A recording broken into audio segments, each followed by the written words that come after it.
इस वीडियो में हम समझेंगे कैपेसिटर। कैपेसिटर एक ऐसी डिवाइस है जो इलेक्ट्रिकल एनर्जी को चार्ज की फॉर्म में स्टोर करता है। कैपेसिटर का काम लगभग बैटरी जैसा ही होता है, लेकिन कैपेसिटर में एनर्जी अलग तरीके से स्टोर होती है। बैटरी के कंपैरिजन में कैपेसिटर बहुत कम एनर्जी स्टोर करता है, लेकिन कैपेसिटर में एनर्जी स्टोर और रिलीज करने की स्पीड बैटरी के कंपैरिजन में बहुत फास्ट होती है। आइए समझते हैं कि कैपेसिटर कैसे काम करता है।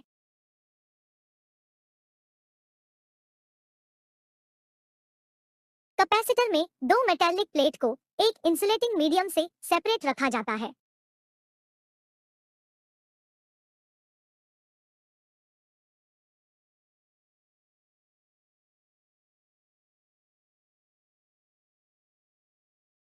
मेटालिक कंडक्टर में पॉजिटिव चार्ज स्टैटिक होते हैं, जबकि negative particle electrons freely move कर सकते हैं।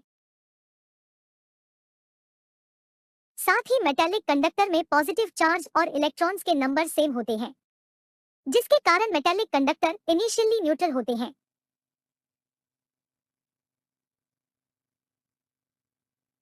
अब अगर हम मेटालिक कंडक्टर में एक्स्ट्रा इलेक्ट्रॉन्स पुश करने के लिए फोर्स अप्लाई करें, तो हम पाते हैं कि ऐसा कर पाना पॉसिबल नहीं है। ऐसा इसलिए होता है क्योंकि सेम चार्ज के पार्टिकल एक दूसरे को रिपेल करते हैं। जब भी कोई एक्स्ट्रा इलेक्ट्रॉन मेटल प्लेट में एंटर करने की कोशिश करता है, तो उस मेटल प्लेट के इलेक्ट्रॉन्स उसे रिपेल करते हैं, और इसीलिए एक्सटर्नल फोर्स अप्लाई करने के बावजूद मेटल प्लेट इलेक्ट्रिकली न्यूट्रल ही रहते हैं। मान लेते हैं कि इस मेटल प्लेट के पास एक दूसरे मेटल प्लेट को रखा गया है। जब इलेक्ट्रॉन्स फर्स्ट मेटल प्लेट में एंटर करते हैं, तो दूसरे मेटल प्लेट के इलेक्ट्रॉन्स रिपेल होने लगते हैं और मेटल प्लेट से बाहर आने लगते हैं। इलेक्ट्रॉन्स बाहर आते ही दूसरे मेटल प्लेट पर पॉजिटिव पार्टिकल के नंबर नेगेटिव इलेक्ट्रॉन्स के कंपैरिजन में ज्यादा हो जाते हैं।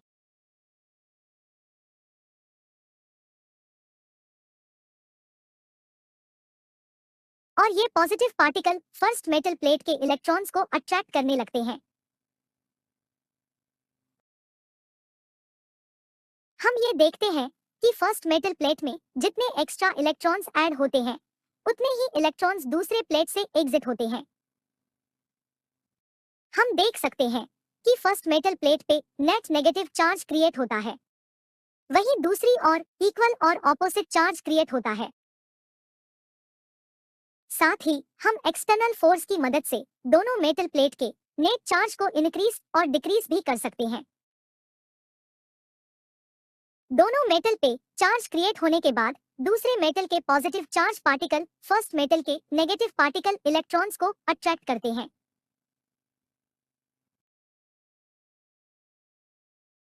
अगर हम एक्सटर्नल फोर्स फर्स्ट मेटल से रिमूव कर दे, तो हम देखते हैं कि मेटल के इलेक्ट्रॉन्स एक दूसरे को रिपेल करने लगते हैं और एक्स्ट्रा इलेक्ट्रॉन्स मेटल से बाहर आ जाते हैं।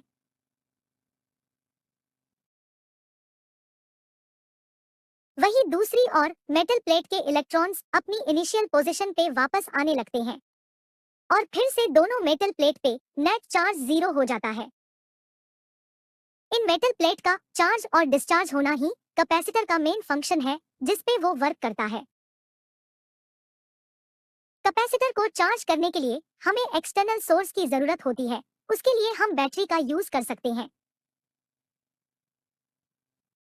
एनिमेशन में हम देखते हैं कि जैसे ही हम कैपेसिटर को बैटरी से कनेक्ट करते हैं, वैसे ही कैपेसिटर के एक मेटल के इलेक्ट्रॉन्स वायर के थ्रू कैपेसिटर के दूसरे मेटल पे ट्रांसफर होने लगते हैं। इस प्रोसेस को हम चार्जिंग कहते हैं, और इस कंडीशन में बैटरी और कैपेसिटर का पोटेंशियल सेम होता है। बैटरी रिमूव करने पर मेटल के एक्स्ट्रा इलेक्ट्रॉन्स मूव नहीं करते।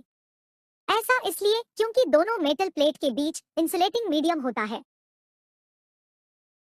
अब अगर हम कैपेसिटर को वायर के थ्रू एक बल्ब से कनेक्ट करें, तो हम देखते हैं कि कैपेसिटर के एक टर्मिनल से इलेक्ट्रॉन्स दूसरे टर्मिनल पे ट्रांसफर होने लगते हैं। सर्किट में इलेक्ट्रॉन्स फ्लो होने से करंट बनता है और बल्ब से लाइट एमिट होने लगती है।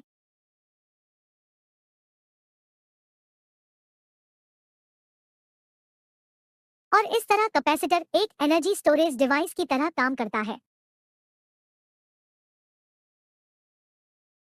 Thanks for watching. अगर आपको हमारा यह वीडियो अच्छा लगा तो चैनल को सब्सक्राइब करें और वीडियो को लाइक करें। तो मिलते हैं नेक्स्ट वीडियो में।